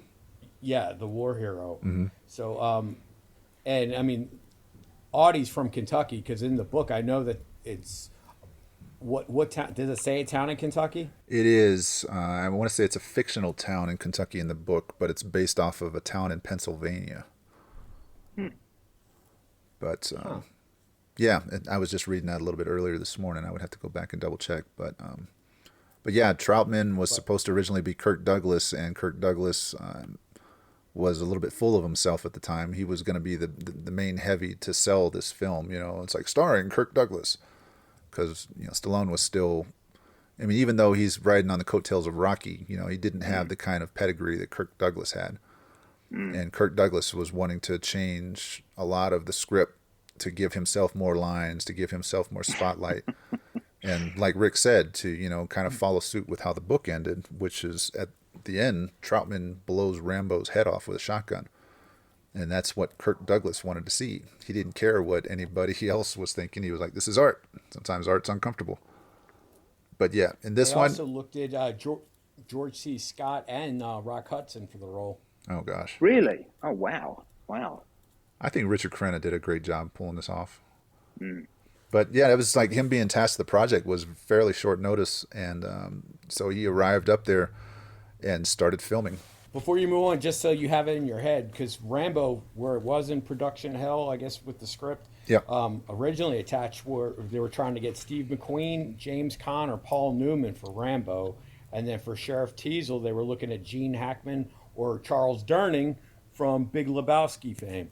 Huh. Oh, wow. The bad guy from Roadhouse, right? No, that was a different character. No. What is that guy? I know who you're talking about. The bad guy from Rover, that's Ben Gazzara. Is the Ben bad guy from Gazzara. Rover. Okay. Yeah. Sorry. All right, so we were introduced to Richard Crenna, who basically showed up on set. They were feeding him his lines one by one because he didn't have time to get into the backstory of Troutman. But does a great job of, kind of talking to the audience, so to speak, of everything that he's capable of. Meanwhile, they're showing little clips of Rambo out hunting and surviving. Great little sequence where he gets him on the radio, and again, we get a little bit more backstory of Rambo and his team. And that's when the name of the movie is kind of, that's the connection, because he says Right. at the end of that, when he's in the crow, he said they drew first blood. Yeah, all he wanted was something to eat. Wouldn't be any trouble if it wasn't for that king shit cop. Yeah, that's right. But the interesting thing is as well, when you start to think more deeply about the title, Yeah. First Blood, this is not when Red, First Blood was also, drawn, to right? make reference to how you were saying that everything happened in one day. Yeah. Originally, the original cut was over 3 hours. Wow. Be interesting So when if any of that Stallone footage saw still it, exists. he wanted to buy it. Yeah, he wanted to buy it and burn it because he hated it. And then they convinced him to stay with the project, and then they trimmed it down to what we've got. So in regards to the runtime, there was probably a lot more behind-the-scenes operations that we would see to get everybody in place to get to the woods. Yeah, that's an interesting point because it's like it always, with him in the cave eating, it seems like he takes a nap.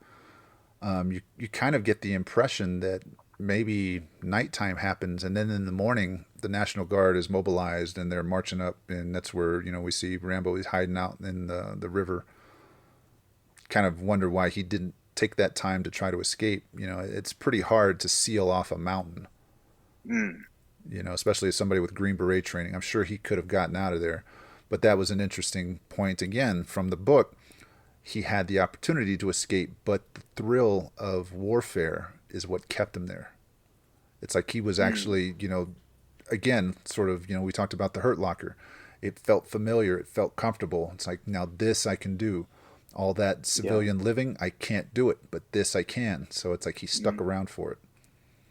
Yeah, for sure. I do like that we have the version that we have, because I think with the less dialogue, it makes his character, I don't know. I don't want too much dialogue to go into. There's enough going on the screen that if you're paying attention, you could see it without the dialogue having to be really over the top and hitting us over the head like they do in the other movies. Well, I mean, the dialogue is coming from the great supporting cast of, Brian Dennehy, of Richard Crenna, and those guys. I mean, Stallone just has to kind of perform a bit of action, but he does still give a character study in this film as opposed to the other films where he is almost purely action.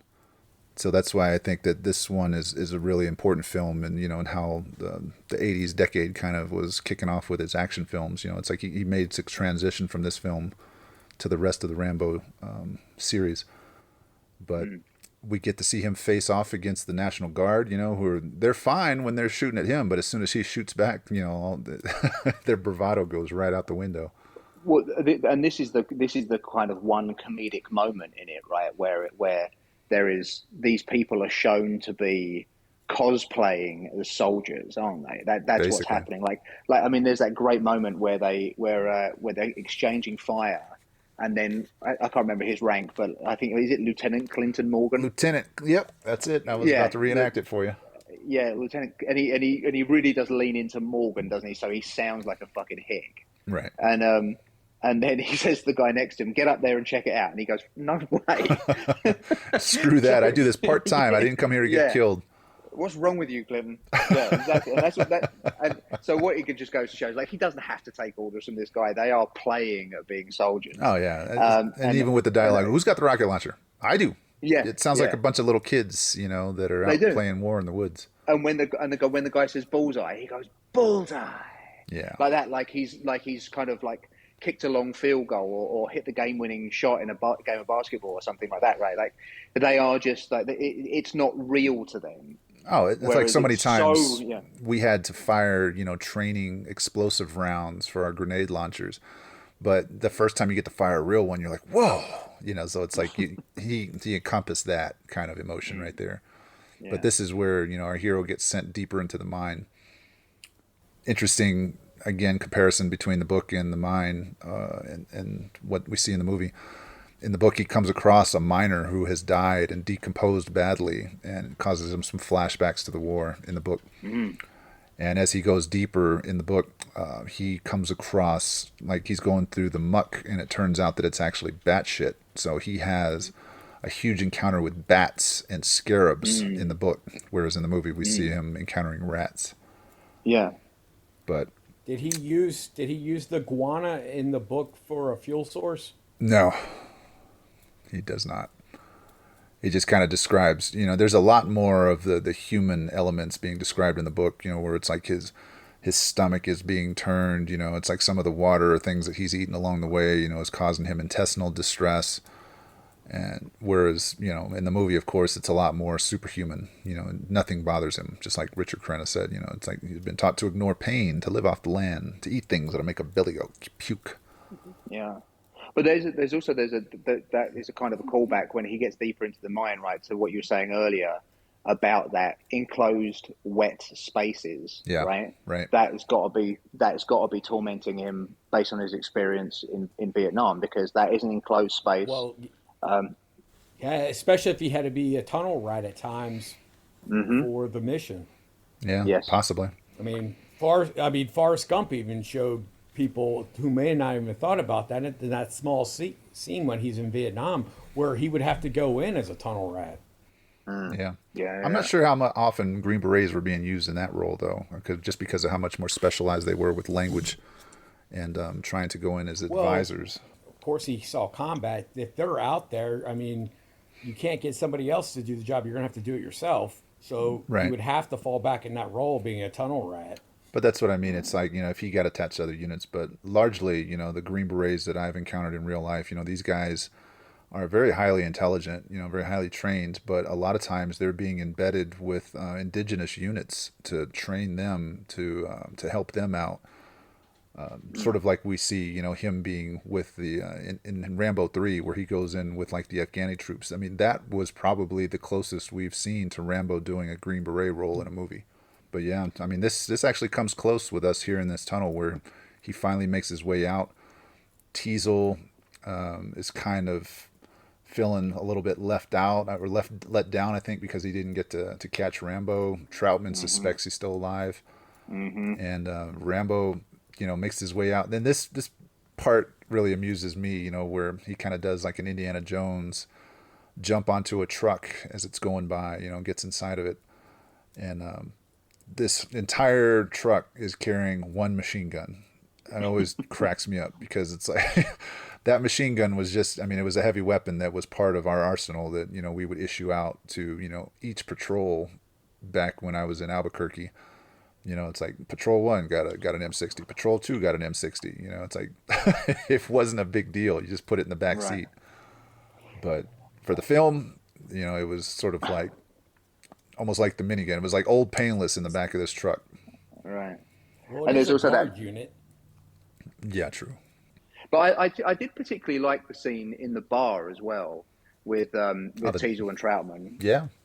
Because there's a moment where he's sort of like, Teasel's feeling somewhat defeated, isn't he? Yeah. And but he's still also like, he's kind of revealed to be like perhaps more thoughtful than you might first think when you meet him, because he says that thing about, if you encountered Rambo again, would you kind of give him a kiss, or would you have blown his brains out? And when he says blown his brains out, he kind of like looks around because he's said that very loudly, and that's an unbecoming thing for a sheriff to say, right? Right. And so you tell inside he's still got some standards and some idea of how he is supposed to comport himself. And I always thought that was quite a nice moment that they have that. They're obviously never going to get on. They're never going to agree. They're never going to be friends. Right. But you see a more human side of Teasel, which I think is an interesting moment in terms of the character development. But interesting tie-in as well. It also kind of paints him out. If you think about it, paints him out as a little bit of maybe a womanizer who kind of puts himself into maybe a Jeffrey Epstein type role. Because the waitress comes up and she knows him, like very familiar. Oh, hi, Sheriff, And then earlier in the film, when he comes out of the police station and he says hi to the girls, so I think that he kind of sees himself as a bit of a ladies' man, which is probably just mistaken because of his position. People give him attention. He's like thinks of himself as an important man that is, that people respect, and to no small degree, probably he wants them to fear him as well. Right. So I would be willing to venture to say that he's used his position inappropriately at times. Yeah, I would say. He takes over the truck, and very quickly the police are on his trail, which is, again, the police in this town, they move swift, they move fast. They just don't move very smart, apparently. He gets through the barricade, gets himself into town, and his target, basically, in my opinion, is Teasel. And I think that's what it was in the book as well, if I'm not mistaken, because it's like he wants to have a face-to-face with Teasel. He's not coming in to get revenge on the town, even though, I mean, the town is feeling the brunt of his rage, as he shoots up store after store with his M60. I think he had a couple of ammo cans, so I'll give him that. It's not just what he had wrapped around his forearm like he did in Rambo 2. I do have one observation.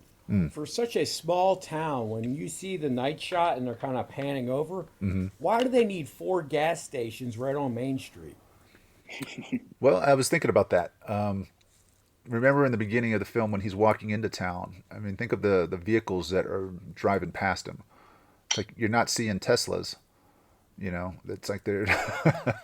It's a lot of very large trucks. So, I mean, there's probably logging trucks and stuff. Logging trucks, up there, and he's in an abandoned mine. So it's probably in an industrialized area that has a lot of large diesel sucking, type vehicles. So maybe they have the 4. Well, I mean, it's like if they could only fit a couple of pumps in one gas station. Yeah, so one of his distraction techniques is to take over, well, not take over, but to basically destroy the outpost, which I guess is like a gun store, because I think that's the only thing they had in there. Was just, I didn't see any kayaks or bows and arrows. It was like black powder and ammunition, and I think they kind of reminds you of when Matrix bust into the guns. Well, Matrix's store had a lot more options. Valverde. Yeah. Yeah, Matrix's store was more of a Target, which has a little bit of everything, whereas Rambo's outpost is just purely black powder and ammunition. Did they even have guns in there? Because it's like he basically dumps everything into a big pile and sets it ablaze, and that He sets off the ammunition, cooking off. So it's like the attention, Yeah, the attention of the townsfolk and first responders were the gas station that had exploded, and now all of these gun or these bullets that are being blown off at this gun shop, yeah, which gives him the opportunity to work towards the police station. yeah. But he doesn't need any. He doesn't need any more ammunition. He doesn't need another gun. I mean, he has the M60 at that point. So Right. like at this point, he's not like he's kind of like, I don't know how you say it, like he's like fully armed, so he doesn't necessarily need a he doesn't need any more guns or anything else to kind of arm himself with, right? He would have So been he's smart ready to now. take some because I mean that machine gun it's a fires a 7.62 millimeter round off of a chain belt which disintegrates. So he wouldn't have been able to reload anyways. They wouldn't have had anything in that store for him for his M60 anyways. So it's like had he grabbed another gun and some ammo, he probably would have been smart. But maybe he just was looking at it like, you know what, this is it. I'm going out in a blaze of glory. Yeah, yeah. No matter what happens, Yeah. this is it's the end for one of us. Yeah. We are fast approaching, the much discussed monologue Oh man. as Rambo corners Teasel in the police station and realizes he's on the roof, and very smartly shoots through the roof. Kind of like you think about it, similar technique used by John McClane in Die Hard when he's sort of under the table as the terrorist is on top of the table, just shoots through the table. The 7.62 millimeter would definitely do the job of going through it. The dependent on the type of round that John McClane was firing through, that whatever type of table he had, I don't know, it might not have worked. But for Rambo, it does, gets Teasel to fall through the skylight, and he's getting ready to finish him off, and that's when Troutman, basically has the heart to heart with Rambo. God, one of the greatest moments in the history of cinema. This particular moment, this kind of confessional, this reveal, this is up there with the USS Indianapolis speech Yeah, in I was Jaws, just right? thinking of that. Yeah. This is just a remarkable. Have you guys seen that movie Precious? You remember Yes. that about the girl growing up in the ghetto? So Yes. again, like, you remember the end sequence when Monique, she's telling the counselor, who's actually, I think it's Mariah Carey, strangely enough, and she's telling her the story of like her life and how she raising Precious and how she had this abusive husband, like that confessional, which is the most remarkable piece of acting. This is up there with I mean, pick a speech in cinema history. This is up there with it. This is brilliant. This moment. Yeah. And I was watching a documentary again on Stallone. It's the one on Netflix called Sly, where he was talking about that sequence and how he, really did research into a lot of different veterans. How, he said that sequence was kind of drawn from multiple veterans' stories, and how the story of the shoe shine box being wired for explosion was a real incident that, he had heard from one of the vets that he had talked with. Yeah. Yeah. And, just how he's basically, again, he hasn't talked with people in so long. He's not, practiced in having conversation. So when he basically unloads here, it's almost like word vomit. It's like all of his emotions and everything are just spilling out. And, so many great lines in there, and, you don't just turn it off. And that very much is related to a lot of the stuff that we've talked about, like when it comes to PTSD or people going overseas and then coming back. That is one of the most difficult things to deal with. And, one of the bits of advice that I gave my young troops, this is probably like on my third or fourth deployment. And I had some younger troops that were with me, and they're like, how do you deal with it when you go back home? I mean, what should we expect? And the biggest thing I told them is don't take it so serious. I was like, more likely than not, nobody back there really cares. It's like you might, there might be a show or people might say things, but when it gets down to it, no one can really appreciate what it is you've done or what you've given up. And if you hold on to that, like you deserve some sort of special treatment for it, you're going to eat yourself alive. So, Rambo was not able to turn it off. And I think with Rambo, unfortunately, like that scene gets mocked a lot because of Stallone's speech pattern, and he is upset. And you can, and when if you're really watching it as an empathetic viewer, you really feel that Stallone is what he's saying. He truly believes. Yeah. And Yes. but what they get stuck on is because it's sly in the way he speaks and it's doing, and they find humor in it. And it's not humorous. No. I mean, No, it's it's a not. very serious thing, and unfortunately, when he came back, he has nobody. It's like not putting myself anywhere towards Rambo, but like anytime I came back from overseas or a deployment or something, my grandfather was in World War II. He was in the Navy. He was at Normandy, so I knew I had one person that, if not, had more of probably crappy conditions than I did, and what he had to go through. So you have that when they come back and they don't have anybody at all. Yeah. They can't relate. They're completely lost, and that's why there are so many that go to suicide or get hooked on drugs. They have to find something, and it's not there for them. And if they're in a rural, small West Virginia town or any of these other small towns, they may not have the resources to actually go to a VA clinic because it's going to the main hospital or resources will probably be in a big city. So if they're a couple hours away, they may not be able to get access to it. Yeah, and Rick, I mean, I think so. There's two moments in this speech which I mean, I find this difficult to watch without it really affect. I mean, this affects me so much emotionally watching this because it feels so bad for him. But to exactly what you were just saying, the line that kills me in this thing is when he's kind of like he's thrown the rifle. And then he sort of, before he sort of slides down the wall and crouches down, he kind of like looks around the room and he goes, "Where did everybody go?" And that line, oh man, because that's the essence of it, right? He feels totally alone. All he wants is someone to care, to understand him. And he goes, "Where did everybody go?" I don't think it's the actual alone part, because with the training and just especially with guys, we have the ability to where we can be alone and being content. It's not that he's alone, it's that he's lonely. He's got nobody. Everybody he's got is dead.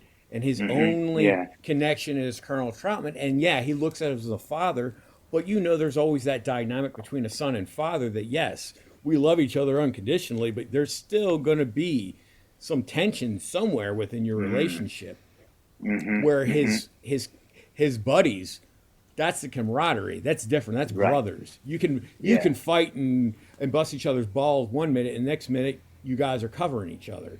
So that dynamic, he has nobody. Interesting relationship from the book. In the book, he doesn't have that kind of relationship with Troutman. In the book, Troutman was a voice that he vaguely recognized from being over the loudspeakers when he was in training to become a Green Beret. And in the book, he actually has resentment towards Troutman because he feels like he is teaming up with the police to try to catch him. So it's like, oh, you're one of them. Whereas in the movie, we, like you're mentioning, we see what almost seems like a father-son type relationship. Yeah, well, because at the end of the speech, right, he reaches out and holds Troutman's hand, doesn't he? Yeah. Much like a child would. And then he kind of pulls him towards him, and they have Troutman's kind of hesitating, but they have a kind of an embrace, and he comforts him. I mean, it is remarkable, this scene. I can't get over it. I was going to say, this is the scene where initially the ending was going to be Rambo grabs Troutman's gun, and points it at himself, and sort of basically makes Troutman shoot him in the body, killing him. And that was the ending that was originally as part of the test showings, which the crowd hated. They didn't want to see that, and Stallone hated it because he didn't want vets to think that that's all that they had to look forward to, is that the only way that their problems were going to be solved was if they died. So that's where they changed it again. So the original book, Troutman goes in and blows Rambo's head off. Well, he actually doesn't go in. It's like Rambo escapes from the police station and they track him down like by some sort of shack. And but that's the book part of it. But in the movie, this bit happens. They didn't like the way of him killing himself, so it's like we need to see some sort of redemption of his character. So there was originally no thought of sequels, but it did definitely lay the track for it. We get to see Rambo escorted out and cue the music. Probably one of the better songs of all of the action genres. Yeah, that he didn't die at the end, I think is the correct way of doing it, because he doesn't deserve it. He doesn't deserve to die. Like, he's not, usually, it would almost be like, okay, you've done all of these things, therefore the books have to be settled, so you have to go as well because you have, you've caused all of this chaos and you've hurt all of these people. But Rambo didn't deserve any of it, so it's right that he didn't die. Yeah, because in the movie he shows restraint to a certain extent, whereas in the book he's a homicidal maniac who has murdered double digits worth of people. So it's like that character was not redeemable, whereas Stallone's Rambo was, even though he is damaged, as we see in all the subsequent films. It's like he still struggles in trying to find his way home. As a viewer, without ever thinking about the sequels, because those movies are completely different with the story with Rambo and the feeling they have behind it. Like, this is more, it's got action, but it is more of a deep drama that has action in it, where the other ones are action movies mainly because the studios, popularized it. They did cling to one sequence though in Rambo 2 at the end when Troutman asked Rambo what he wants. You remember? He does. He says, "I would." He says, "I wish this country would love us as much as we love it." Yes. Yeah. Well, by that time, and by that too, with Rambo and the popularity after this one came out, especially going into the second one. I mean, you said it earlier in the podcast, Brad, about propaganda. Is that they used Rambo as propaganda, and I mean Reagan made references to Rambo in some of his speeches when dealing with some of his political affairs for overseas. Right. So it became, a thing. I mean, they had action figures out of it. It's rated R movies, but yet they're selling these action figures to kids. I know because I had some of them. But going back and looking at it, you're like, and especially in the 80s, look at the action figures that came out. They're all tied to action movies, and most of them are rated R movies that kids can't even go to, but they're still selling the toys. Oh, so yeah. It all falls in with the propaganda machine. I had a full arsenal of toy guns as a little kid, and like I said earlier too, we would be out playing guns and my dad would come out and be like, no, you're doing it wrong. And it's like he would show us how to do like flanking maneuvers or set up ambushes. He showed us how to properly put on camouflage paint or... Well, on the toy thing, man, I remember one of my favorites growing up. I had a Rambo weapons set, and it was a replica M60 with like the double handles at the end there, which had triggers on them, as well as like a regular kind of pistol grip sort of thing, and like a belt-fed plastic bullets that when you pulled the trigger would feed through the I don't know what that is. It called the feeder or whatever it's called? Yeah, good. That thing. Good enough. Yeah. So when you pulled the trigger, it would do that. It had a red headband. Oh, there's that 20 minutes. Yeah. Yeah. It had a red headband. It had a plastic survival knife. And like I say, like a belt feed of plastic bullets. And I remember that, and it was an M60. It was incredible. It was like really detailed. Yeah. And I remember that as a kid. Yeah, I had that. Which is funny because I'm sorry, Rick. Go ahead. With that, by them releasing it to the toys to the kids that were military toys, and they tied into movies, and then you have the president saying stuff, it helped raise the defense budget towards the complex. Interesting. Because it was selling that propaganda, that image of what a hero is, especially an American hero. And this is all going on during, we're still in the Cold War too. Right. So we addressed Vietnam, and now we're going to focus on the Russians. The Russians were the bad guys in part 2 and part 3 of the Rambo series. And the one other thing that we really didn't mention was the introduction when we learn about Delmar and we learn about Agent Orange. Yeah. And just how much of that played a role in the returning vets, because now they have health conditions, Yep. or they got cancers, or they had some weird issues going on, and that wasn't released until years later. Yeah, just how bad that stuff was. I think I had mentioned it to you guys that my father, who had passed away a couple years back, has been battling cancer since roughly 2008, which which I believe anyways was tied to his service in Vietnam, because he was an engineer. His duty was to build roads through the jungles, and a large amount of time that he spent was near the border of Cambodia, where they were using Agent Orange to try to deforest the jungles to make it easier to fight the bad guys. That's right, because it was a herbicide, wasn't it? Right. Yeah. Thank you very much for indulging all my questions on this particular episode.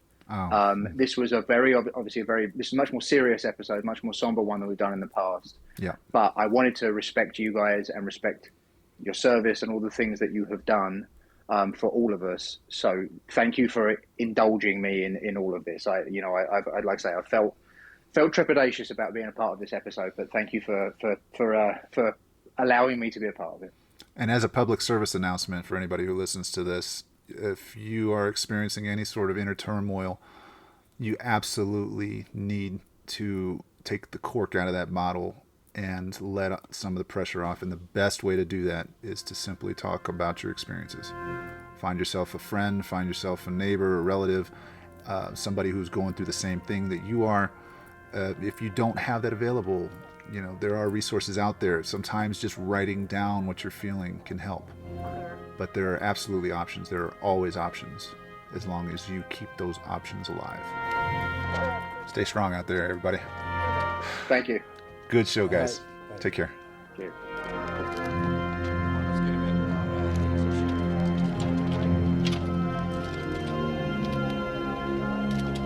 It's a long road when you're on your own, and it hurts when they tear your dreams apart. And every new town just seems to bring you down, trying to find peace of mind can break your heart. It's a real war right outside your front door, I tell ya. Out where they'll kill ya, you could use a friend. Where the road ends, that's the place for me.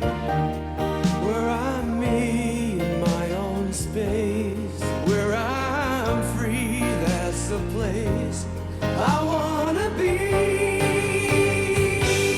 'Cause the road is long, yeah. Each step is only the beginning. No breaks, just heartaches. Oh man, is anybody winning? It's a long road, and it's hard as hell.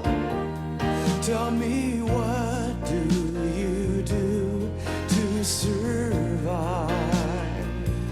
When they draw first blood, that's just the start of it. Day and night, you gotta fight to keep alive. It's a real war right outside your front door, I tell ya. Out where they'll kill ya, you could use a friend. 'Cause the road is long, yeah. Each step is only the beginning. No breaks, just heartaches.